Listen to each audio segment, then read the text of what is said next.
ज्या शिक्षकांचा आपण सन्मान करणार आहोत ते सर्व शिक्षक बांधव आणि या कार्यक्रमासाठी विशेष करून जे समस्त गावकरी उपस्थित राहिलेले आहेत ते समस्त ग्रामस्थ आणि ज्या चिमुकल्यांनी या सुंदर अशा कार्यक्रम देणार आहोत, मोकळी वाट करून देणार आहोत असा हा सुंदर असा कार्यक्रम या ठिकाणी सुकळी ग्रामस्थाने आयोजित केलेला आहे।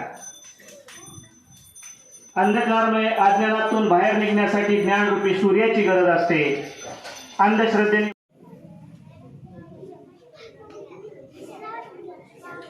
निरोपाचा क्षण नाही, शुभेच्छांचा क्षण आहे। पाऊल बाहेर पडणारा दर्शक डॉक्टर गाडेकर साहेब यांचा सन्मान संदीपराव गालफडे अत्यंत संयमी शांत विद्यार्थीप्रिय शिक्षक म्हणून त्यांचा नावलौकिक आहे। विद्यार्थी आपले BMS साठी पात्र ठरलेले आहेत। या नवोदयला प्रत्येक वर्षी 4-5 वर्ष झाले विद्यार्थी जात आहेत, म्हणजे कौतुकाची गोष्ट आहे। हे मी अभिमानाने तिथं सांगितलं, पण त्यात मला वाटतं माझा 0% वाटा नाही, हे वाटा त्या गुरूंचा आहे। हा निसर्गाचा नियम आहे।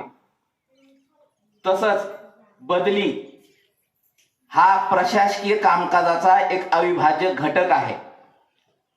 आज या ठिकाणी आदरणीय संतोष पवार सर आणि आदरणीय सचिन सिसोदिया सर यांनी सुकळी गावामध्ये जी सेवा दिली,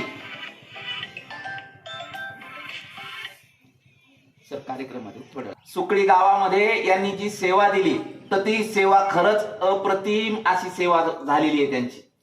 मी ज्या ज्या वेळेस शाळा भेटीला आलो, शक्यतो शाळेमध्ये शाळेचा जेवढा पट असतो त्याच्यापेक्षा उपस्थिती 2, 4, 5, 6 आणि कमी असते।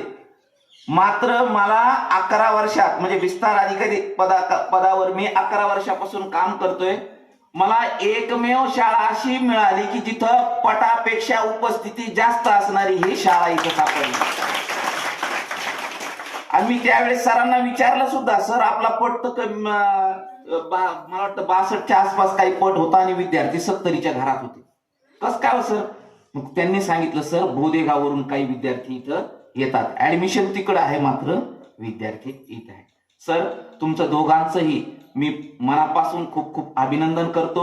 ज्या पद्धतीने तुम्ही इथं सेवा दिलेली आहे ती सेवा इथून पुढच्या शाळेवर तुम्ही द्याल अशी एक अपेक्षा तुमच्याकडून बाळगतो।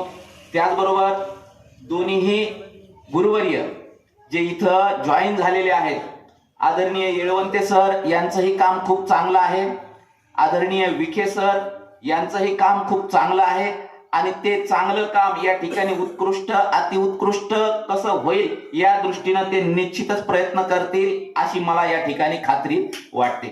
शाळेची जी सुरुवात झाली की सरांनी सांगितलं की 2013च्या अगोदरची अशी परिस्थिती होती की इथं भयानक असा दुष्काळ होता, टँकरने पाणी चालू होतं आणि बरेचसे मिस